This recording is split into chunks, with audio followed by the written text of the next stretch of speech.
Hello everyone, welcome to my channel SG study circle. आज हम इस वीडियो में क्लास 6 की हिस्ट्री की बुक आवर पास्ट का चैप्टर 1 समझेंगे, जिसका नाम है what, where, how and when, यानी कि क्या, कब, कहाँ और कैसे।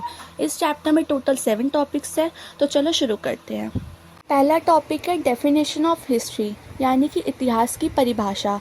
History is a chronological account of events as they took place in the, यानी कि हिस्ट्री एक ऐसा सोर्स है जिसमें हमारे पास्ट के बारे में बहुत अच्छे से डिस्क्राइब करा गया है, ताकि हमें अच्छे से समझ आ सके कि लोग कहाँ रहते थे, क्या खाते थे, पूरे दिन क्या करते थे। सेकेंड टॉपिक है why should we study history, हमें इतिहास क्यों पढ़ना चाहिए। It tell us about our past, provides understanding about ancient culture and lifestyle, help us solve present day problem.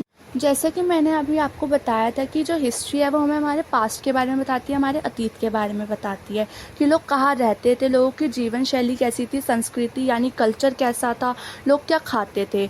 और हिस्ट्री हमें हेल्प भी करती है आज की प्रॉब्लम को सॉल्व करने में। थर्ड टॉपिक है टाइम फ्रेम्स ऑफ हिस्ट्री, यानी कि इतिहास की समय सीमाएँ।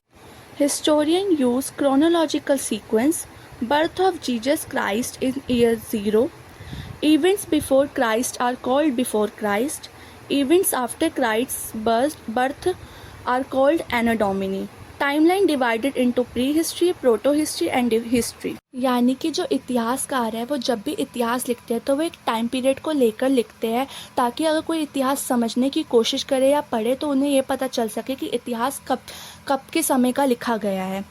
ईसा मसीह का जन्म वर्ष 0 में हुआ था। ईसा पूर्व की घटनाओं को ईसा पूर्व यानी बीसी कहा जाता है। ईसा मसीह के जन्म के घटनाओं को एनो डोमिनी या ईसवी कहा जाता है। अगला टॉपिक है वेयर डिड पीपल लिव, लोग कहाँ रहते थे।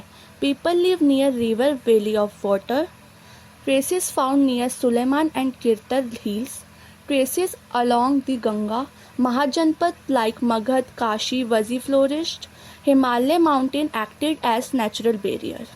यानी कि लोगों ने सबसे पहले पानी के लिए नदियों के पास रहना शुरू किया। लोगों ने सबसे पहले नर्मदा नदी के पास रहना शुरू किया। उन्होंने नर्मदा नदी के पास रहना इसलिए शुरू किया क्योंकि उन लोगों को नदी से पानी मिल सकता था, उसके आसपास के जंगलों से वह शिकार कर सकते थे, फल सब्जियां मिल सकती थी, इसलिए उन्होंने सबसे पहले नर्मदा नदी के पास रहना शुरू किया। उसके अलावा आज से 8000 साल पहले सबसे पहले गेहूं और जौ की फसलों को उगाना शुरू किया।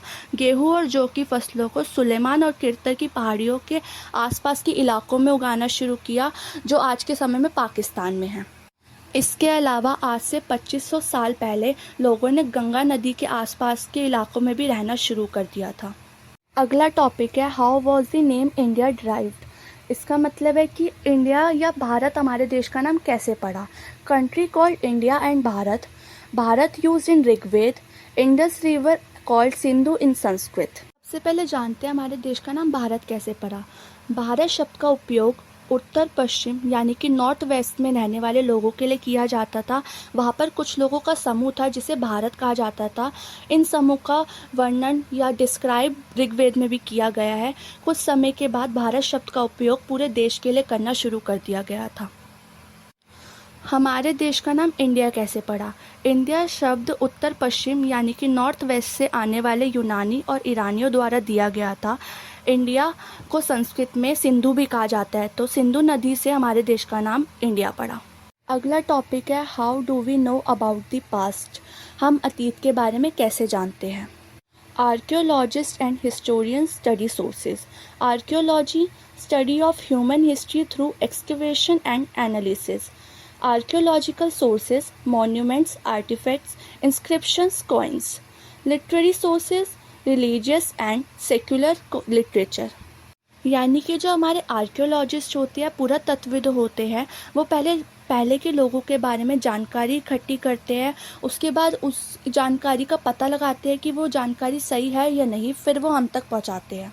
जो पुरातत्वविद होते हैं यानी आर्कियोलॉजिस्ट होते हैं, वो जानकारी कई तरीके के सोर्सेज से पता लगाते हैं, जैसे कि मॉन्यूमेंट्स हो गए, आर्टिफैक्ट्स हो गए, कॉइन्स हो गए, इंस्क्रिप्शंस हो गए। हमारा लास्ट टॉपिक है why study sources of history, यानी कि इतिहास के स्रोतों का अध्ययन क्यों करें।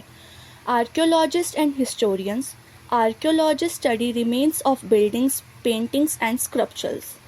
Historian study past using inscription seals scripts, यानी कि जो हमारे आर्कियोलॉजिस्ट होते हैं या पुरातत्वविद होते हैं वो स्टडी करते हैं बिल्डिंग्स, पेंटिंग्स और स्क्रप्चर्स के बारे में, ताकि हमें हमारे पास्ट के बारे में इंफॉर्मेशन मिल सके उसके ज़रिए। यह चैप्टर यहाँ ख़त्म होता है। आई होप आप सबको समझ आया होगा। अब मिलते हैं अगली वीडियो में, तब तक के लिए बाय बाय।